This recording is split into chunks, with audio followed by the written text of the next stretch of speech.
Está em cima da hora. Amém. Vamos abrir a palavra de Deus no Evangelho de Mateus, no capítulo 7, versos 13 e 14.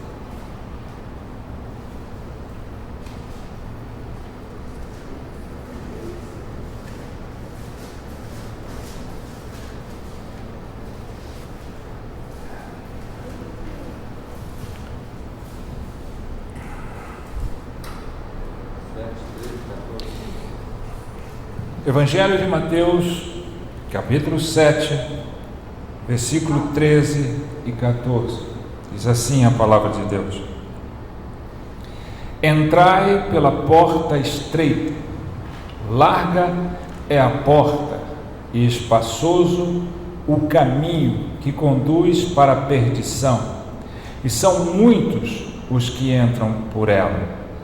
Porque estreita é a porta e apertado o caminho que conduz para a vida, e são poucos os que acertam com ela. Amém. Vamos ter uma palavra de oração. Ó Deus, obrigado pela leitura da Tua palavra. Obrigado, Senhor, temos a liberdade de ouvi-la, não podemos esquecer disso, e temos a oportunidade, Senhor, de nos alimentarmos Teu Espírito, da Tua palavra, podermos ver nossas vidas transformadas e podermos ser terra boa, solo fértil, que dá frutos que glorifiquem o Teu nome.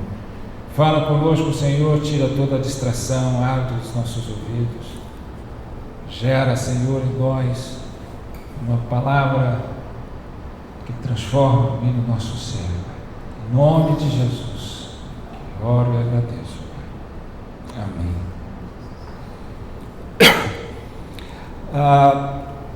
Muitas pessoas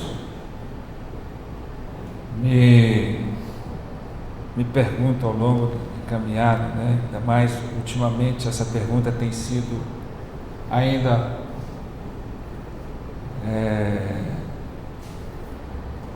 repetida mais vezes, e essa pergunta é: pastor, por que tantas igrejas hoje em dia não falam de salvação?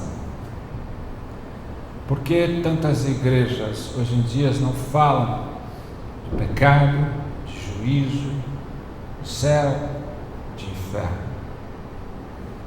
Essa é uma pergunta que tem sido cada dia mais comum, e a resposta que se pode dar é única, que eu consigo dar, é óbvio. Uma grande parcela da igreja não prega sobre isso, porque uma grande parcela da igreja não prega o Evangelho. Simples, curto, objetivo. Porque o que é o Evangelho? O Evangelho são as boas novas, as boas notícias. E o que são essas boas notícias, boas novas? Simples e objetivamente, é que Jesus veio para buscar e salvar o perdido. Esse é o Evangelho. Então, é inconcebível dizer que você prega o Evangelho negligenciando, desprezando a palavra da salvação, desprezando temas essenciais da salvação, como santidade, como pecado, como juízo, como céu, como inferno. E é exatamente isso que tem acontecido com as igrejas. E por que acontece isso? Porque mudou? Porque o Evangelho nunca foi e nunca será popular.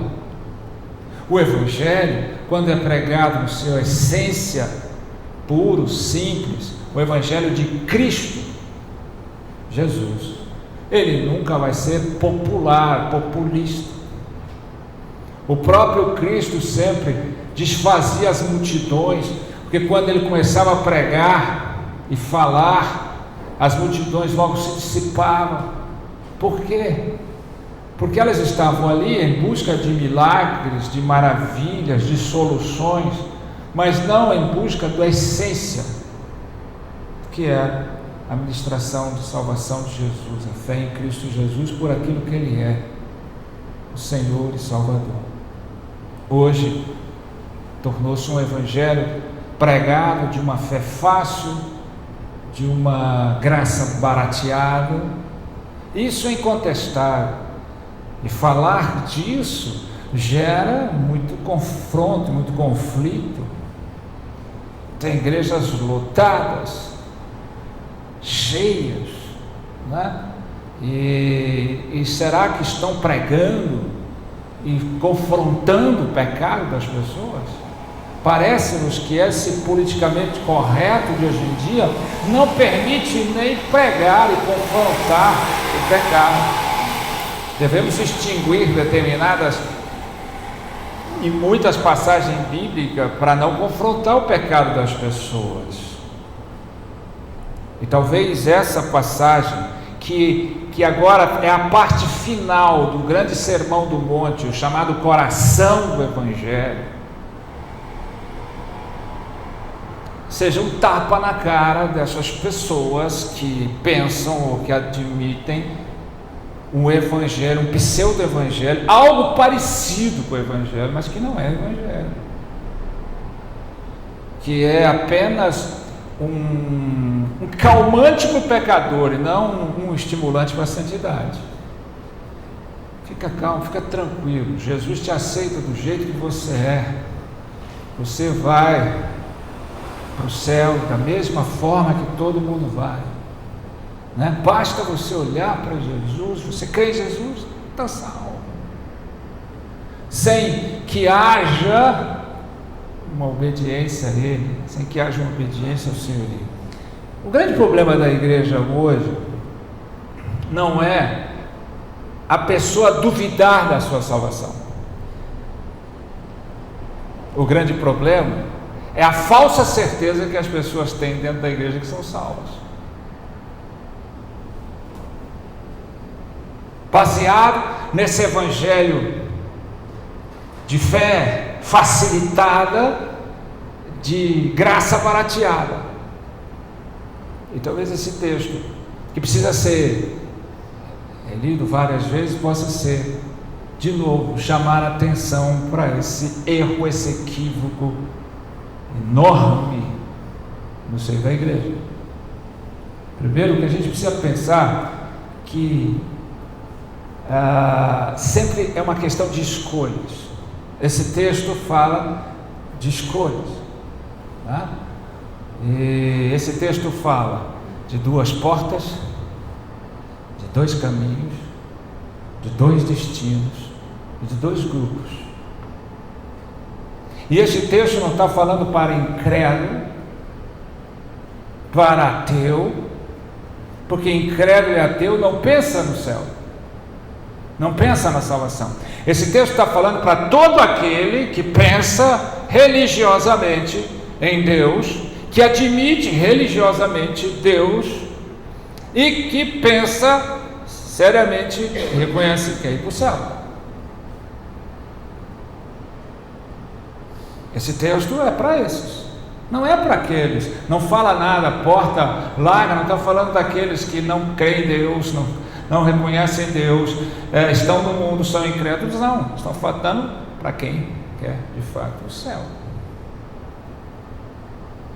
Veja que o Antigo Testamento, desde lá, quando Moisés fala, ele fala, escolha, né, o caminho da bênção ou da maldição. Josué fala, olha, temei a Deus, servi ao Senhor. Se não te parece bom servir o Senhor, escolha quem você vai servir, os deuses dos seus pais além do Jordão, os deuses do Eteu, dos Morreus, dos Amorreus, dos Heveus. Porém, eu e a minha casa serviremos ao Senhor. Escolha. Você pega esse texto aqui, logo abaixo, você tem mais umas passagens antes de terminar o grande sermão do monte, que começa no capítulo 5 e termina no final do capítulo 7 de Mateus. E você vai ver que ele fala de duas árvores, da árvore boa, da árvore má. Fala de dois tipos de fruto, fruto bom e fruto mau. Né? Ele fala de dois construtores, um prudente, o outro imprudente. Ele fala de dois fundamentos, um que é um alicerce na rocha, o outro na areia. Você sempre vê que Deus está trabalhando em duas alternativas. Escolha qual você vai seguir. E esse texto é de fato um confrontamento a todo aquele pseudo-evangelho que tem sido pregado em uma grande parte da igreja hoje em dia. Estão cheias, indubitavelmente. Porque esse tipo de evangelho é bem popular. Ele corresponde à expectativa de quem quer ouvir. Muitas vezes têm pregado esse tipo de evangelho, e conheço pessoas sérias. Por quê? Porque se ele não fizer, ele não vai alcançar a popularidade e o resultado que ele imagina. Porque esse texto vai contra a correnteza do populismo das multidões. Pregar o evangelho genuíno, puro, vai confrontar o acomodismo e a acomodação das pessoas. Não? Olha que ele começa a falar das duas portas, e a gente precisa entender que Jesus disse: eu sou a porta. No Evangelho de João, né, ele diz, Evangelho de João 10, eu sou a porta, se alguém entrar por mim, será salvo, entrará e sairá e achará pastagem. Se alguém entrar por mim, será salvo. Eu sou a porta. Então, quando Jesus fala duas portas, nós estamos entendendo uma que é Jesus de fato e a outra que parece Jesus. É o Jesus bonzinho, é o Jesus do amor que aceita tudo, é o Jesus da conveniência, é o Jesus da religiosidade, é o Jesus que não exige nada, né? Você pode perceber que da mesma forma que tem a porta estreita e tem a porta larga, né? Na porta larga, como na porta estreita, deve ter uma plaquinha escrito céu.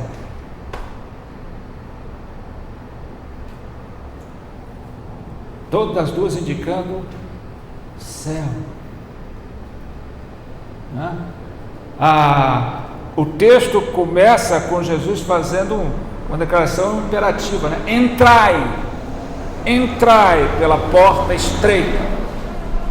Jesus não está, olha, faça uma escolha, veja se você pensa direitinho. Ele está dizendo o quê? Imperativo: entrai pela porta estreita. Por quê? Porque tem uma porta larga que não leva para o céu. Muitos estudiosos, quando falam dessa porta estreita, faz uma comparação àquela roleta de ônibus, que só entra um de cada vez e nem pode levar muita coisa consigo, só ele mesmo. A salvação é individual. A salvação não é coletiva. Por que a porta larga? Porque os próprios judeus da época, os fariseus, o judaísmo acha que eles coletivamente vão ser salvos pela sua herança, né, familiar, hereditária, filhos de Abraão, a promessa, e pela sua obra.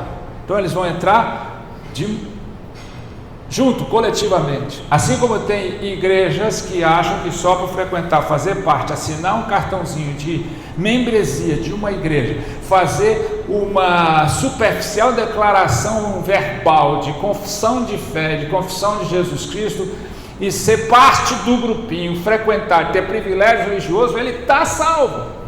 Coletivamente, todos estão.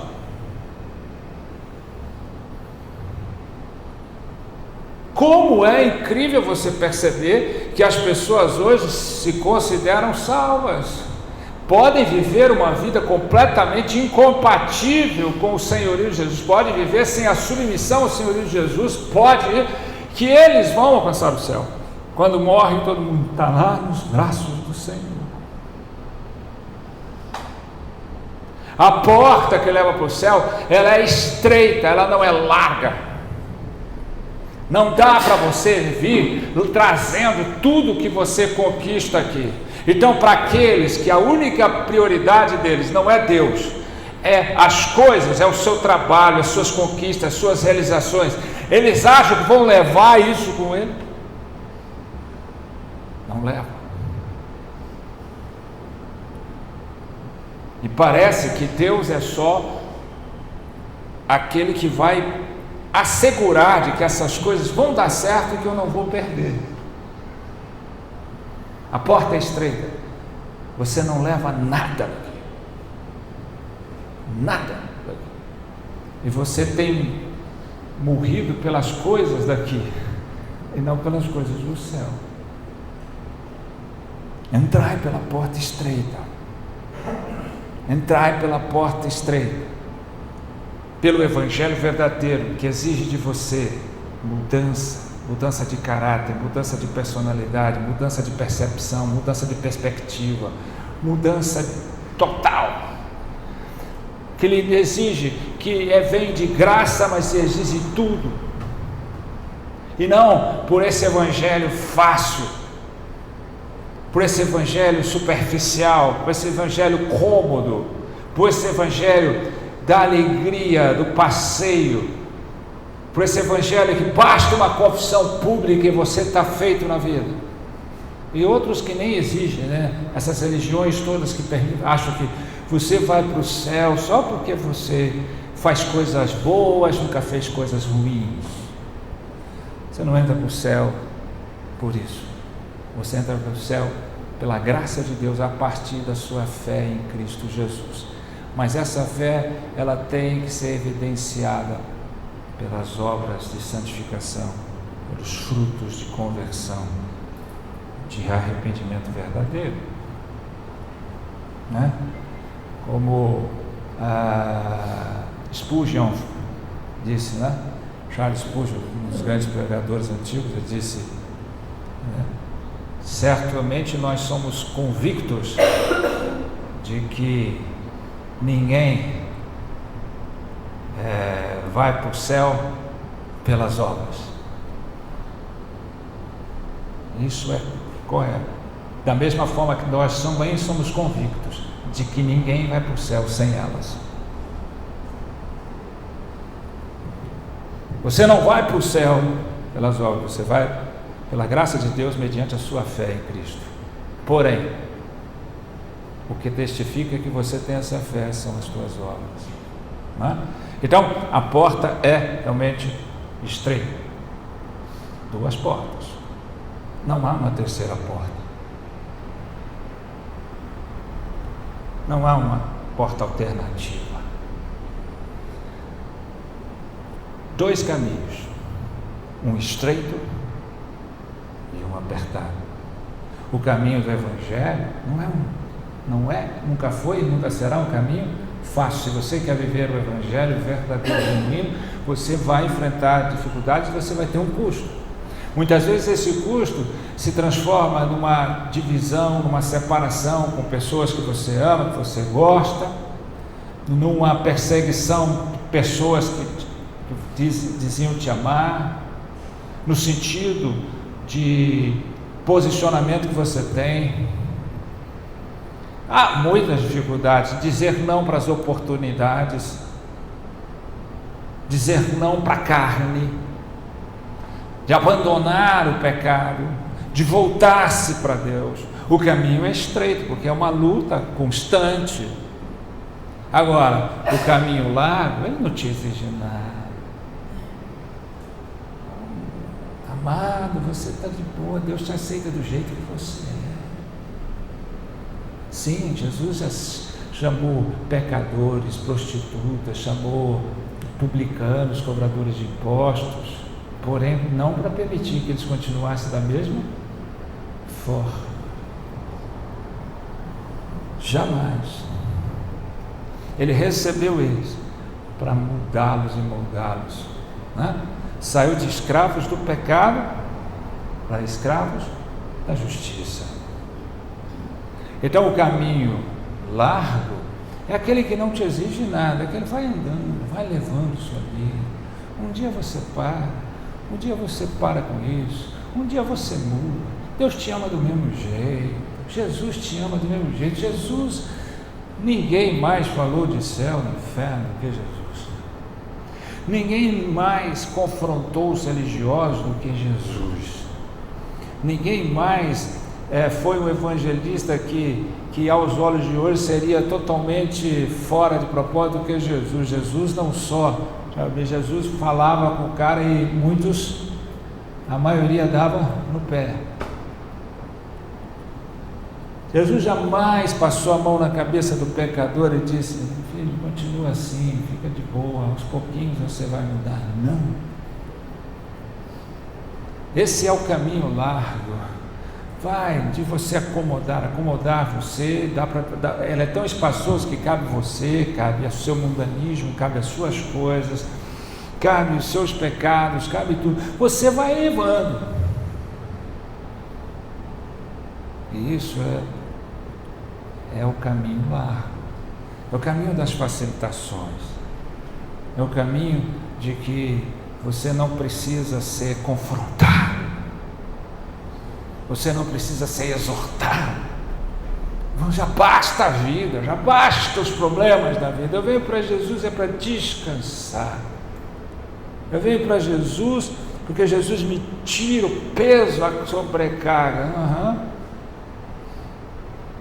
Ele fala para você, né, tirar o jugo do mundo e pôr o jugo dele. Então tem um jugo.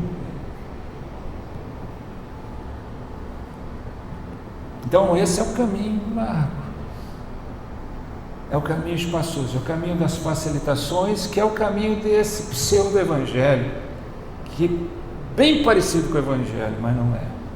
É um evangelho, nem genérico porque tem muito remédio genérico que é tirado dos ingredientes e funciona. Esse não, porque no fim não vai funcionar. Então é o evangelho fácil, o evangelho conveniente, que estimula, conforta a sua conveniência, mas não mexe com a sua consciência. Não é engraçado, né?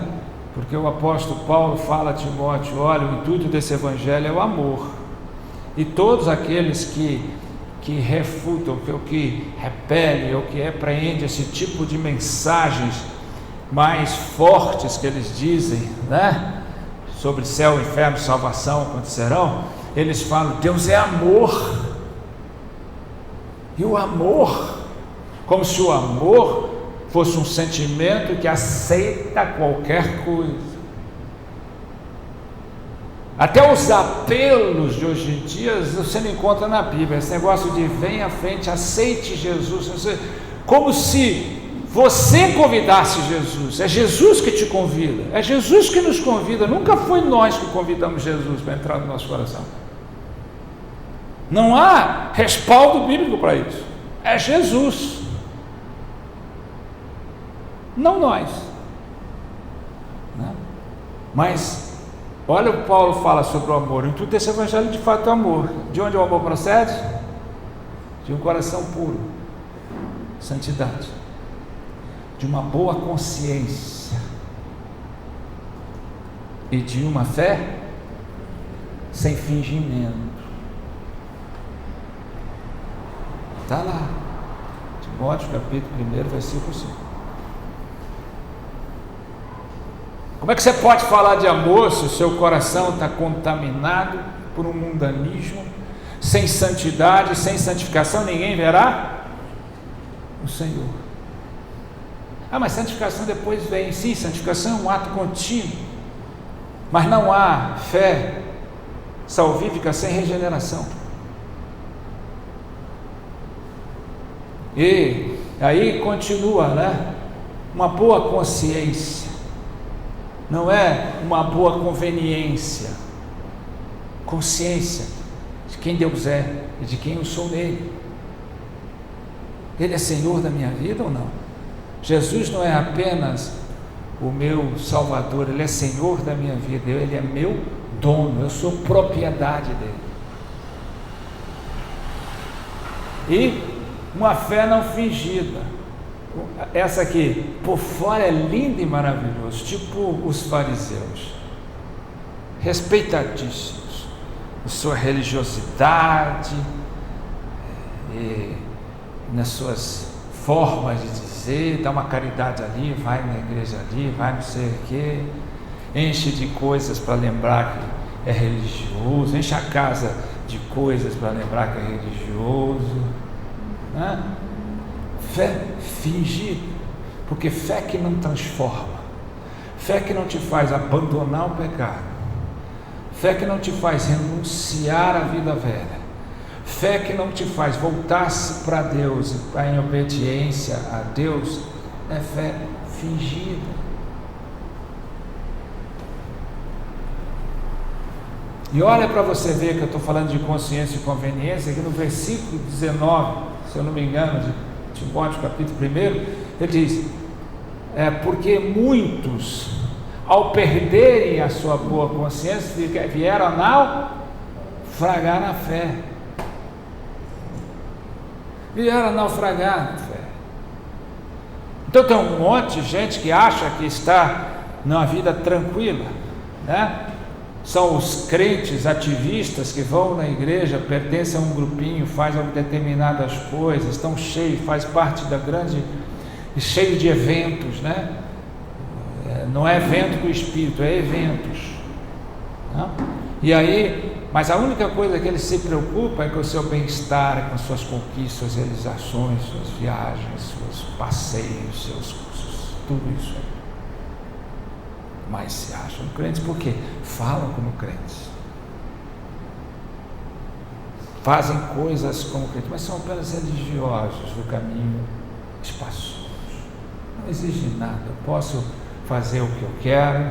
Bom, se você ainda busca respaldo bíblico, brecha bíblica, para que você faça aquilo que você fazia no mundo, então você não se converteu. Você não se converteu. Se você busca justificativa para fazer o que você fazia lá, é porque você não se converteu. Então esse é o caminho espaçoso. E nós temos também, né, já que 2 portas, 2 caminhos, 2 destinos. E esse é o problema que parece que dá um branco, um ensurdecimento na igreja, ninguém fala. Um é o reino dos céus, a vida eterna, o reino de Deus, toda a mesma coisa. E o outro, o caminho da perdição, do inferno. Nos parece que há uma falta de pensamento de muita gente, de que muitos daqueles que estão ou estarão à porta do inferno vão para o céu, e muitos daqueles que estão à porta do céu vão para o inferno. Pastor, essa palavra é muito chata, eu não sei, porque eu acho que tem gente que fica perguntando assim, pastor, só acha que minha mãe, meu pai, meu irmão, meu parente, meu amigo, vai para o céu? Tem hora que dá vontade de você olhar para a pessoa que está perguntando, você acha que você vai para o céu? Porque essa pessoa, muitas dessas pessoas que estão perguntando, têm a certeza, a falsa certeza que já está garantido no céu, sem nunca ter vivido o Evangelho.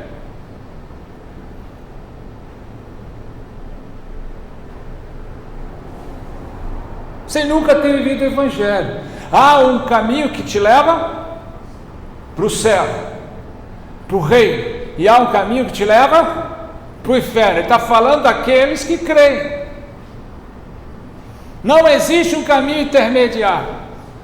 Tem determinados grupos teológicos, desde muitos anos, muitos que vêm com terminologias diferentes, o universalismo, todos vão ser salvos, que é contrário à Bíblia. O aniquilacionismo, que é, não, os que vão ser salvos vão, os que não vão ser exterminados, o que também contradiz tudo que Jesus fala, porque a eternidade é tanto céu como inferno.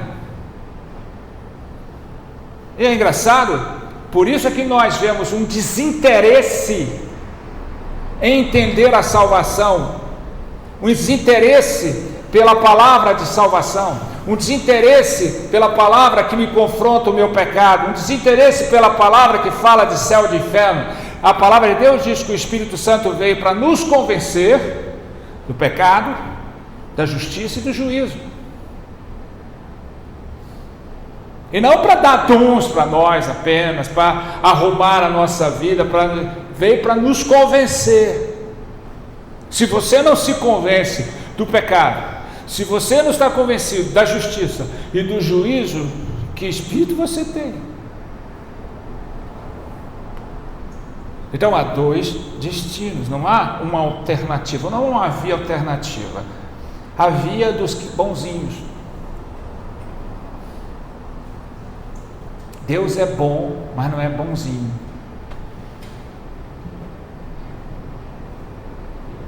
Deus não é homem para mentir. Deus é justo. Sua palavra não pode ser alterada. Seu juízo é perfeito.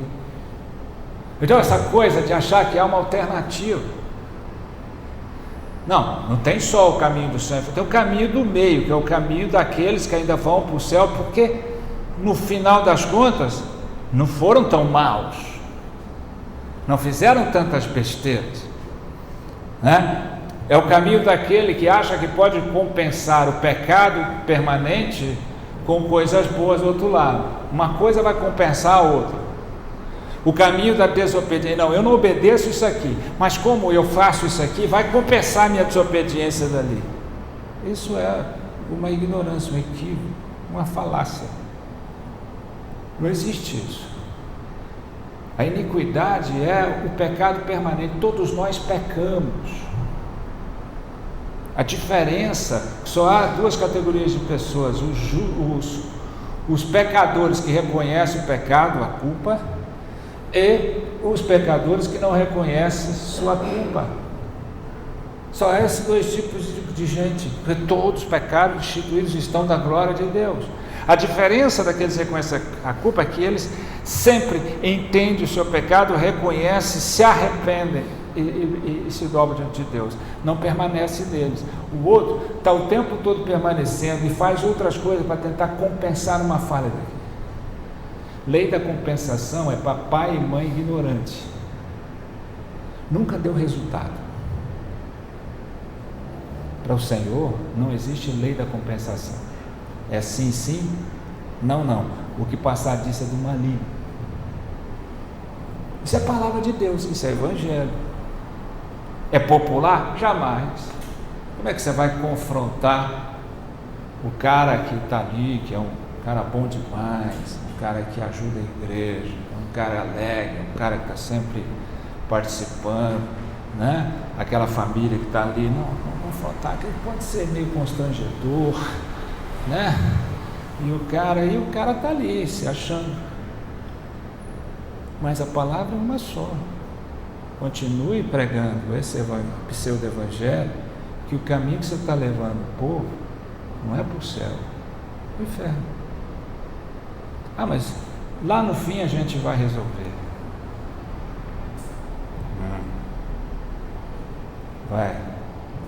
Vai pensando, vai nessa, né?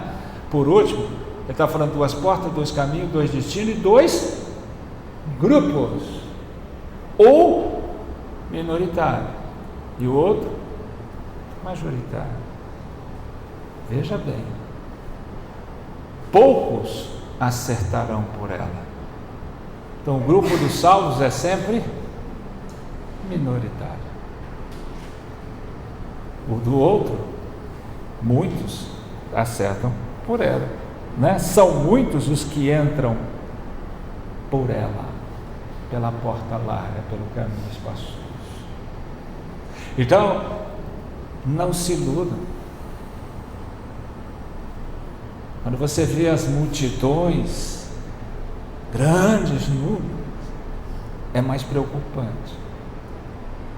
Porque a palavra de Deus é clara. Jesus está fechando o seu grande sermão da montanha, falando: olha, entrai pela porta estreita, porque larga é a porta, espaçoso o caminho, e leva a perdição, e muitos entrarão por ela, mas estreita e apertado o caminho que leva ao céu, e poucos entrarão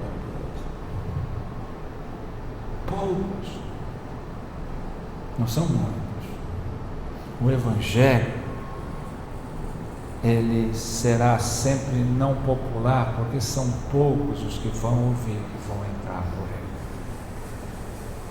Não serão as multidões, as grandes massas que empolgam determinados pastores, que empolgam determinadas igrejas. A minha igreja hoje é contada pela quantidade de membros que eu tenho. Minha igreja é contada pela quantidade de realização, pelo tamanho do templo. Minha igreja é contada, e o sucesso dos cultos, pelo apelo evangelístico de um pseudo-evangelho, de um apelo evangelístico barato e fácil, só de confissão verbal, e não de senhorio de Jesus, e todo mundo se converteu. Está na hora da gente parar e pensar: que grupo eu quero pertencer? Está na hora de eu parar para pensar: que evangelho eu quero viver? Quero ser um religioso que faz uma aposta, né? Entro por essa porta, vivo a minha vida, estou com Deus, e eu sei que no final Deus vai me dar. O que o pastor está falando da porta estreita é passado, é rigidez, é retrocesso, é legalismo. Não, Jesus está falando para os legalistas. Até eles não entraram no reino, porque tem que entrar a partir dele. Então, você só entra no céu a partir de Cristo, a sua fé em Cristo. Essa fé, ela é evidenciada pelas suas obras. Você não leva nada consigo, você é individual. E é sempre um menor grupo, não vai ser multidão. Enquanto nós não entendermos isso, nós vamos viver um evangelho aparente, superficial, que produz uma igreja massificada, fermentada, mas fraca, sem impacto social, sem mudança pessoal. Apenas falar como os crentes não adianta. Quando Pedro negou Jesus 3 vezes, ele ainda não tinha uma conversão. Lembra que Jesus falou: Pedro, Satanás queria te peneirar como um trigo, mas eu intercedi por você. Quando você se converter, apacenta minhas ovelhas. Pedro andava 3 anos e meio com o Senhor. Pedro tinha dito: eu não permito que o Senhor morra, eu morro por ti. Tanto do galo cantar, você vai me negar 3 vezes. Você percebe que ali, quando Pedro está ali, preocupado com o que estava acontecendo com Jesus, 3 vezes alguém perguntou: esse aqui é um deles, ele fala como eles. Falar como crente, se colocar como crente, não te transforma no crente verdadeiro. Você precisa ter o respaldo de Jesus, você precisa ser cheio do Espírito, você precisa ter uma transformação que te tire o medo de perder a própria vida. Pedro saiu, negou Jesus com medo de morrer. Logo depois que ele foi cheio do Espírito Santo, Ele enfrentou todos os perigos, curou quando as perseguições sem medo nenhum. Nem a morte agora o impedia. Então, o verdadeiro crente, ele tem a capacidade de renunciar a tudo que ele tem, até a sua própria vida. Não quer dizer que ele tem que fazer isso, mas ele pode fazer isso desde que for necessário, né? Então pense bem qual grupo você parte. Mas isso não vai mudar a sua vida. Vai mudar a sua vida. Estava conversando outro dia com um rapaz passando por um problema de depressão, e eu falei para ele: olha, você vai nas terapias e ele faz você voltar lá atrás para entender o que causou, a relembrar, para recordar o passado. O passado se não muda. O melhor meio de você vencer isso é olhar para frente, porque o que importa na nossa vida é o futuro, não o passado. É para onde nós fomos, estamos indo, não para de onde nós viemos. Cristianismo é assim. Cristianismo é assim. O que importa é onde eu estou indo. Para onde eu estou indo. O Evangelho nos chama a entender que Jesus veio a buscar e salvar o perdido. Amém? Amém. Feche os teus olhos. Vamos orar.